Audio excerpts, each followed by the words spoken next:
Two peas Two in a peas in a bong. bong.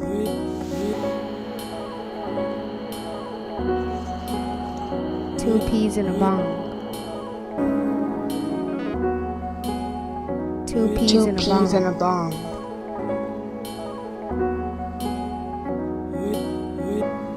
Two peas and a bong.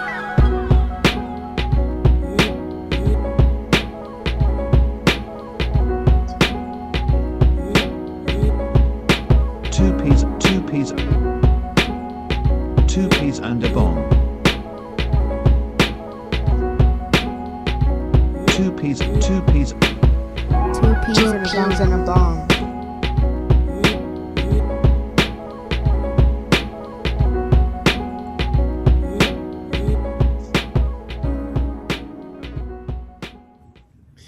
All right, y'all. Two peas in a bong in the building again. It's your boy DP. And it's your boy KP. And trying to figure out the use of analytics. It's your boy Bong. You talking about going for two and all that stuff they were doing during the game? So when you're down 14, Don't make sense, right? I told you that's the new thing. You go for go two for down two. 14. You put yourself in a hole if you if Yeah, I told you that's the new thing. That's the new foolishness. That's the yeah, new it thing. That's the new Wildcat. yeah, Yeah. yeah. Yeah, it's If you're crazy. down 14, don't kick the field goal to go down 7. Don't And take the then one. if you want to go for 2 to win, do it. Go for 2.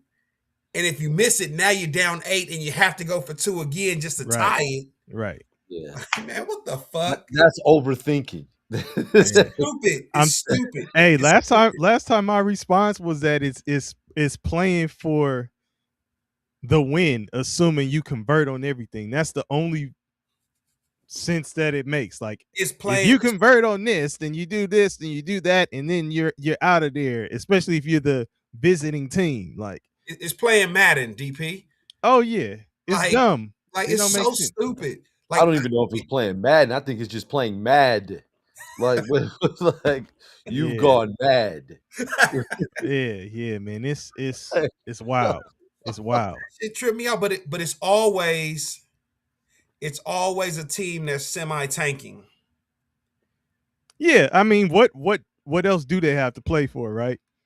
But So they that's what I'm just saying. out Like, why there. is it that it's almost like we don't mind if we lose because any team that's actually trying to win, let's say to get into the playoffs, they're going to kick the first field goal. They're going to probably kick the second field goal and play for overtime. Yeah. These goofy ass Atlanta Falcons are like, ah, fuck, we'll just go for 2. We're down 14. We'll just go for 2. And if we don't get it, then we'll go for 2. Hey. I think we're missing something here.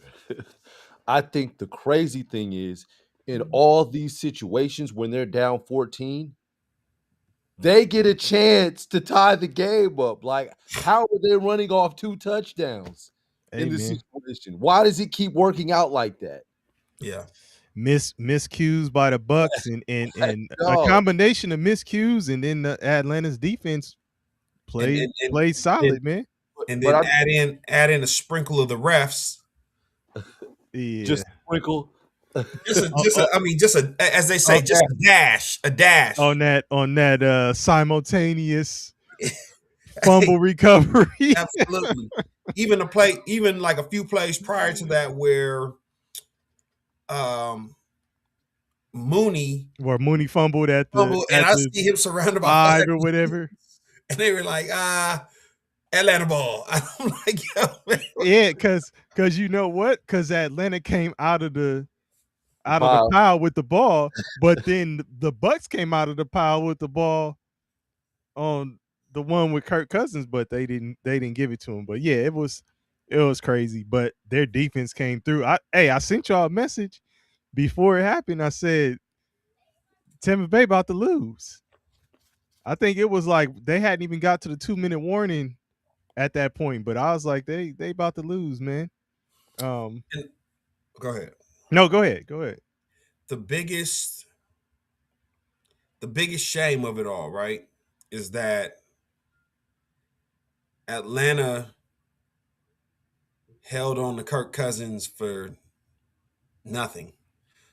Man, Send him somewhere where he can go and play football. listen. Hey, I don't like to toot my own horn. You know, Alf said a little bit. He said to give DP his flowers. He said Kirk wasn't cooked and just needed time off the Achilles, and he was right. What I was also asking, if y'all remember, last time we talked about this, I said, well, I asked y'all, is Kirk Cousins better than Penix right now? And I said, not to say that Penix won't be good, but is Kirk Cousins right now better? And I thought then that he was, and now that he is. That took us down a rabbit hole that led to JJ McCarthy, I believe. Yeah, we were talking about all, but yeah, like what do y'all think? Like, is if Atlanta would have stuck with him, do y'all think they'd be in a better spot right now? No. Okay. They'd be exactly where they are right now. I think they'd be in the mix, especially considering you got it coming down to a struggling Tampa Bay and Carolina. I think they would have been right there in the mix. Instead of 5 wins, they'd have 6 wins, and they'd be in the game hunt. back. Yeah. I mean, yes, that's true. I say that. Kirk Cousins is. Go ahead, KP, because it sounds like you about to say something. No, I'm like weighing it out, like because Kirk Cousins started out looking shaky, baby, and now he's putting together some decent games. So, I mean, maybe you gotta play. No, I'm saying so. Maybe he starts out shaky early. Yeah, maybe it does translate to 1 or 2 more wins, and 1 or 2 more wins is all you need to really be in the hunt in this division. I'll say they would have been a more dynamic offense. So I'll say and that was without Drake London tonight. Revisionist history aside, we remember Kirk Cousins saying, "Come in your trap, take over your trap," and then getting benched that same year. We've seen the best of times, the worst of times. You know what I'm saying? Like, we've seen the best of Kirk Cousins, and we've also seen the worst of Kirk Cousins all in the same season for Atlanta. So is Kirk Cousins any better than Michael Penix? Maybe a game, but not by much. And it was easy for them to do what they did today because they had zero expectations. The goofy shit y'all doing with the 2-point conversion is late. But y'all still, even though y'all blundered the whole 2-point conversion thing, didn't get either of them. Y'all still got a third opportunity to get the ball back and kick a game-winning field goal. So with zero expectations, Kirk Cousins going to come on national TV and look the part and have people saying why. Listen, I'm going to go beyond just this game and him versus Penix. I'm going to say some other teams out there that he would be doing his thing for. That's my ultimate point. But if that's your ultimate point, then I'm also saying, like, I'm gonna double down on what I'm saying for Atlanta. Like, I don't think he's bad, especially considering the field. Like, he's not a bad option. You said you've seen the best of times. You've seen him get busy. Like, he's played well in cases, and he's had bad times. You could say that about Baker Mayfield. And then early this season, we were talking about him as an MVP candidate.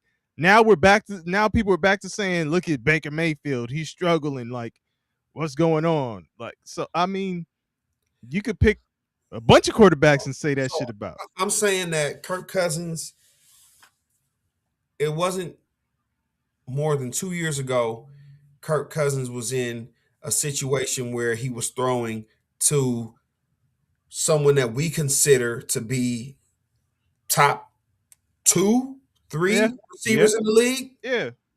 With somebody that we consider to be a quarterback whisperer, a quarterback guru, and he had multiple seasons and multiple opportunities to get it done. And no matter how great the season was, 14 win seasons, still first round exit. So Yeah, I mean, that's the best I of I, times. I feel you on that, but I mean, at least they were in the playoffs But in a competitive my thing regular is season team. whether he's a quarterback that can get you over the hump or not, I just think Atlanta squandered an opportunity to gain draft capital. You could have sent him to a Cincinnati.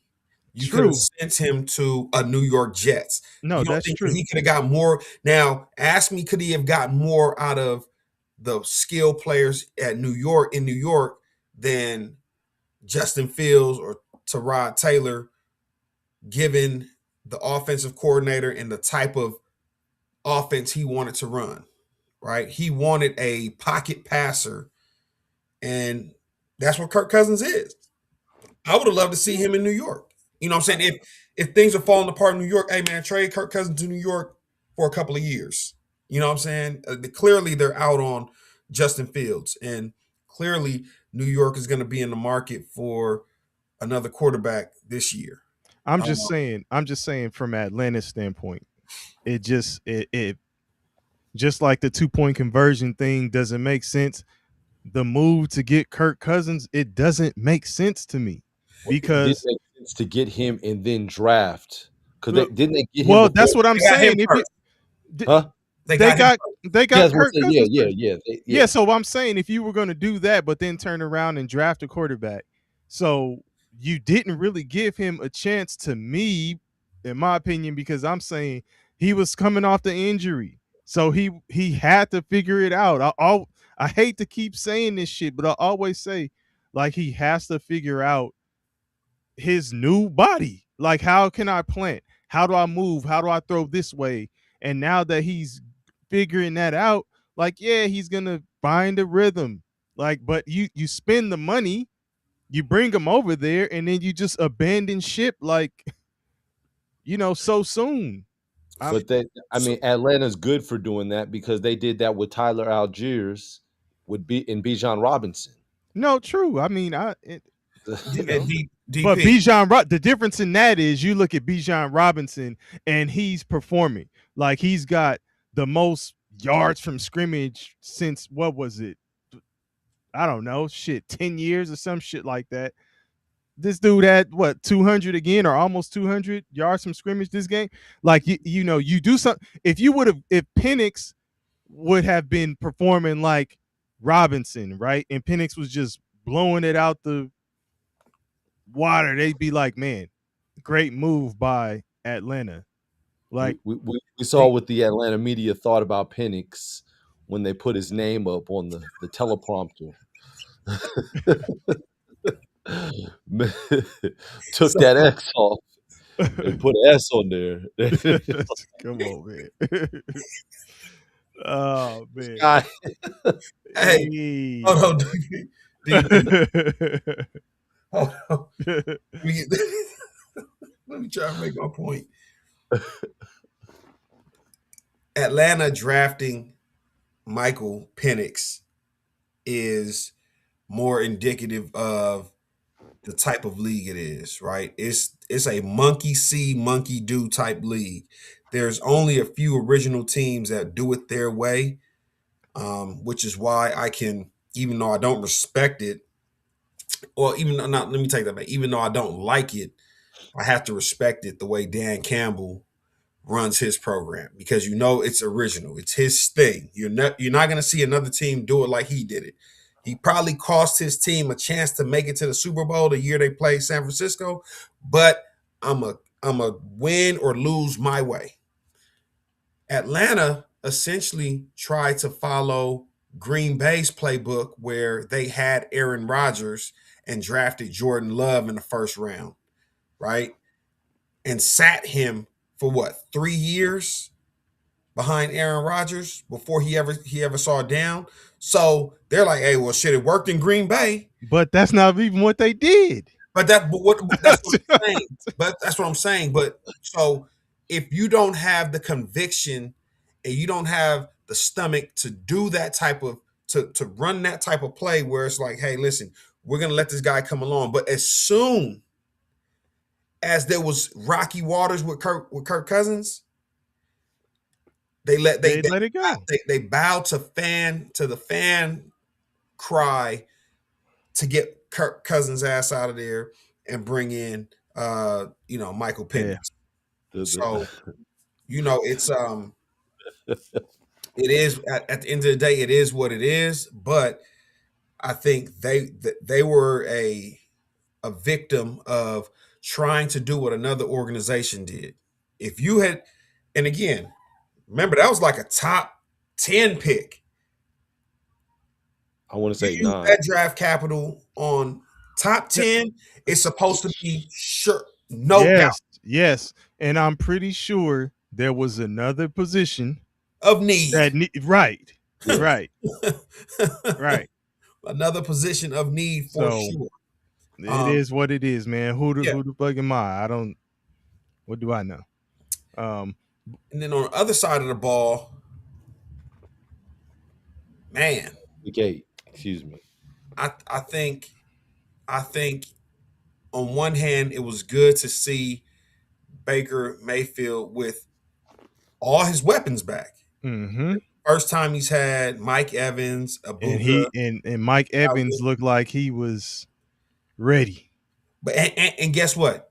And he was still knocking rust off. He's not even at his top, you know what I'm saying, at his tip top shape or his tip top form. 6 catches for 132. Yeah. They had to. It was 12 targets though. They was trying to get that bitch to him. That's what I'm saying. Like they have to.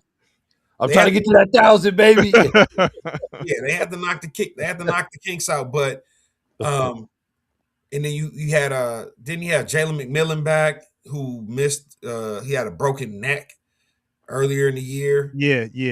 So yep. And then you saw Evans had a fall similar to his, not as bad as his, but similar to his, kind of hurt his back. And then McMillan walked up to old boy and said something to him after the hit. Yeah. So the game is the game, though. And Alf says it was pick 8 for Penix. Yeah, top 10 for sure. And he went. And the funny thing would be to see who the 5 or 6 picks after Penix were, and you probably see a bunch of blue chips that's either all pros or at least, you know what I'm saying, pro bowlers.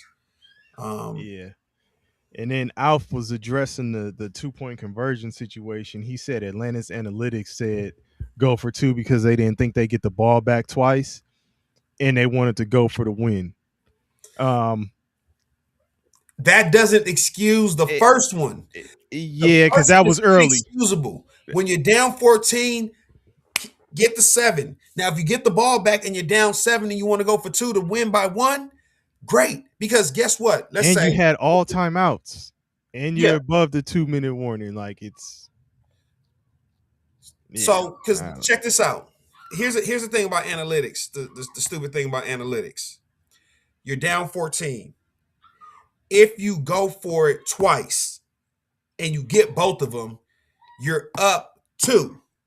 A field goal beats you. A field goal still beats you. Yeah. So, what the fuck does that mean, bro? Yeah. Like, I don't care if you're up 1 or you're up 2. A field goal will still beat you. There's no analytics that a motherfucker. The only thing we can't do is give up a safety. And Alf, obviously, I'm not talking to you, but I'm just saying, like, the whole analytics thing.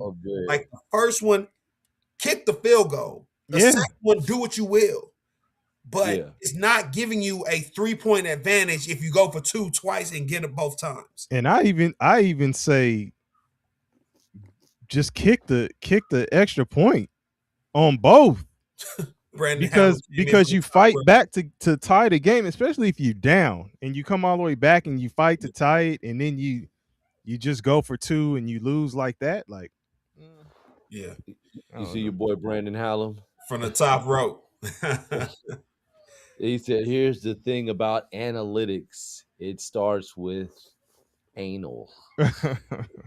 Yeah, man, it's crazy, but again, here in Alf coming through as always with the breakdown of the picks after the 5 picks after Penix. Give me a Dunze. McCarthy. No, I don't want him. No. Give me Bowers. Oh no, I was just reading the names.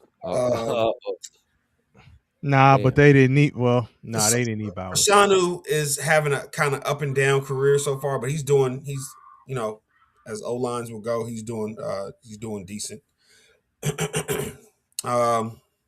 And I don't think you take Bowers.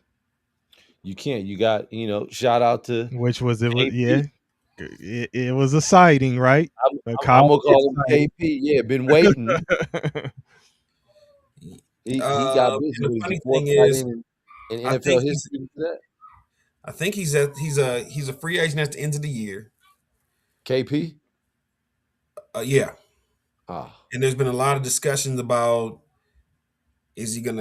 are they gonna try and re-sign him? Is he gonna go somewhere else? He's been underused. I don't know if it's they don't have the play callers, if what it is.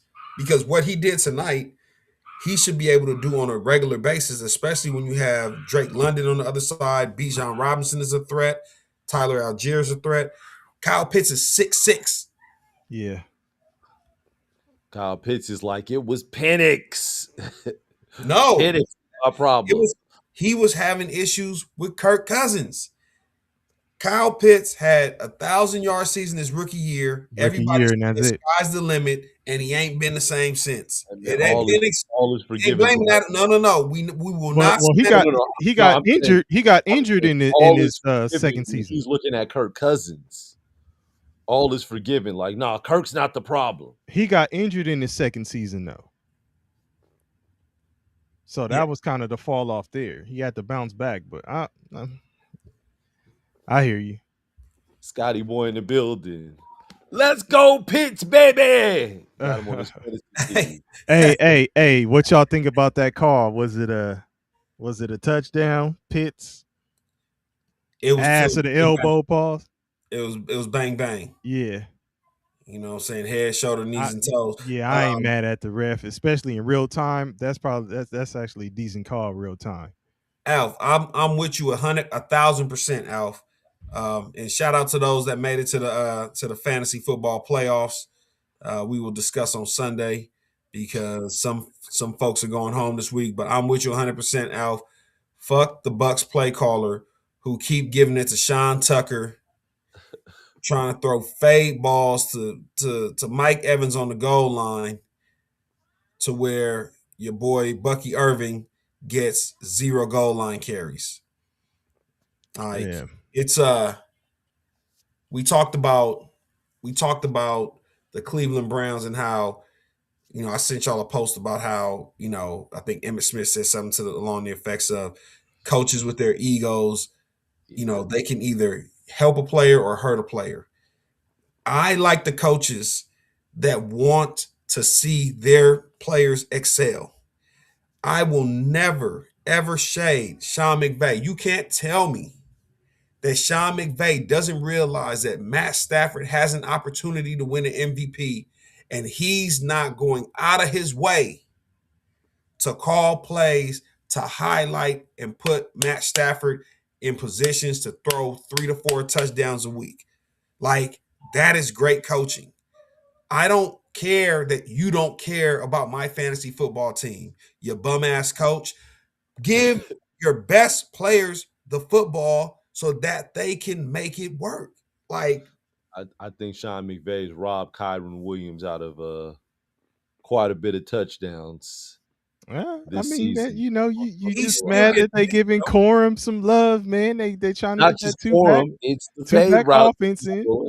It's the fade routes he's throwing on the 1 yard line. But you gotta rob Peter to pay Paul, man.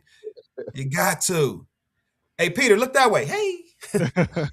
And Paul is like, all it is that's Peter the right president. He's just taking his head out of one pocket and put it in the other. Absolutely. So, but again, it's bigger than Kyron Williams at this point, because Kyron Williams can have 20 rushing touchdowns. He's not going to win MVP. He may win some obscure award, but Matt Stafford, who everybody looked at as Pat Stafford, or what they used to call his ass, Stat Patford, right? A stat patter when he was in Detroit. He has a chance to rewrite history and how the NFL sees him as a quarterback and potentially, hey, now you got a Super Bowl on your resume. How does the NFL see him as a quarterback right now? Did he win the MVP of that Super Bowl? I don't remember. How does the NFL see him as a quarterback right now? No, I'm saying he's rewriting history about how the NFL sees him, because before it was, you ain't shit, y'all can't get anywhere. He never won a playoff game in Detroit. Now you go from that to being a Super Bowl champion. And then if you stack on top of that an MVP, which he's the front runner for MVP this year, nobody's going to look back on your career and say, hey, man, look at all those years he had in Detroit. They're going to say, Matt Stafford, Super Bowl winner. I think Cooper Kupp won the Super yeah, Alpha already said that in the chat. Yeah. Okay, sorry. And he said what I agree with, that Odell Yeah, would have won it if he didn't get hurt. Yeah, for sure. But if you add Matt Stafford, Super Bowl winner, league MVP, it looks way better. You know what I'm saying? So, again, and I appreciate Sean McVay for realizing that moment exists and helping Matt Stafford kind of get over the finish line, you know what I'm saying, to what could be his swan song. This could be his last year. You know what I'm saying? There was wasn't there some contract disputes? He wanted more money in the offseason, and the Rams. I don't know what it was, but his back was looking as stiff as a surfing board when they first started. Before that. And he wasn't hanging 10. He was wiping out. I was like, damn, if Stafford running like that, give me a couple snaps. I'll run around and throw it out of bounds or something. Like, shit. That's what Phillip Rivers said. Shit. Now you see all the old heads tripping. Start. Cam Newton saying it's a slap in the face that he didn't get a phone call. Tom Brady say he can still spin it if you bring him out. Like Brady wouldn't listen. Brady wouldn't do it for his legacy. Brady wouldn't do it. And hold on, I don't think he would. You don't think that Brady would come to the Colts right now? No, I don't think Brady would. I don't think Brady would. I think Cam Newton would have. Brady's gonna have to get Gronk to come with him. Like, come on, Gronk. Oh no. So again, remember when he went to Tampa Bay? Everybody makes it seem like Brady went to Tampa Bay and he just turned the program around. He brought Gronk. He brought Antonio Brown with him, right? Hey, that's turning the program around. No. What I'm saying is they thought that he was just gonna go there and, hey, man, you already got Mike Evans, a prime Mike Evans. You got a Chris Godwin at the time. I think he brought Gronk. He brought AB. He brought what's my man Leonard Fournette. Yeah. Right? Like, they allowed him to pack bags. Bring your guys if you want to. Hey, that turned it around, baby. So, but let me get these guys in the building. Yeah. But no, hell no. There you go, Scotty. I don't think it's a guaranteed win. Yeah, so that's what I'm saying. He not going. I don't think he would have gone to the Colts had they reached out. But they're pretty good. I don't think he would have gone. So he's not a force multiplier at this stage. Nah. Yeah, I don't think so. I think he goes. They still take an L, and then what does that do for his? Nothing. For his right. So it's not. It's really not. Especially if they fuck around and run into New England, and New England stumps a mud hole in his ass. Then it looks even worse. In New England. Like, you know what I'm saying? Like, hey, Bum. And he probably thought about all of that shit. Hey, low key, they probably called Brady. Like, are you willing to sell that stock and come on out? He's like, Hell nah. He said, I'm not done. I'm not done fucking up the Raiders organization. Brady in that code where they don't call the tuck rule this time. Nah, it's a fumble, Brady. shoot, Yeah, Get his man. ass- But- somewhere, Woodson is watching this podcast, punching the screen about KP's bro. comment. But hey, Colin Woodson, get you know, that I don't feel bad for Woodson. He got a Super Bowl, so you know, his career is intact. But that was Gotta still feel bad for the Raiders though. if definitely. Yeah. I don't feel bad for the Raiders. Fuck the Raiders. Uh-huh, you They know. got the worst fans in football. No, that's Philly. Sorry. Philly have the worst fans in football, but Raiders are a close second. I'll say that. Okay. So yeah, man. Hey, it ended up being an entertaining game. That if you would have came into Thursday saying the Bucks versus the Atlanta Falcons with no Drake London, you know, Crazy thing though is their games are always kind of like that. yeah. So, I mean, it sets up. I think Carolina plays the Saints this week. Yeah, it's the Dolphins, right? Is it the Saints or the Dolphins? The Saints. Okay, it's the Saints. So they Yeah. play the Saints, and the Saints already beat Carolina earlier this year. It's gonna come Oh, down to listen. This is the Bucks are still very much alive. They play the Panthers twice. They play them next week. Yeah, they play the Panthers twice, and they gotta win.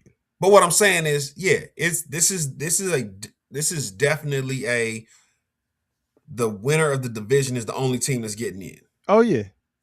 So, Yeah. but it helps if the Bucks and Carolina keep losing for rooting interest for another team that we know and love. But that's neither here nor there.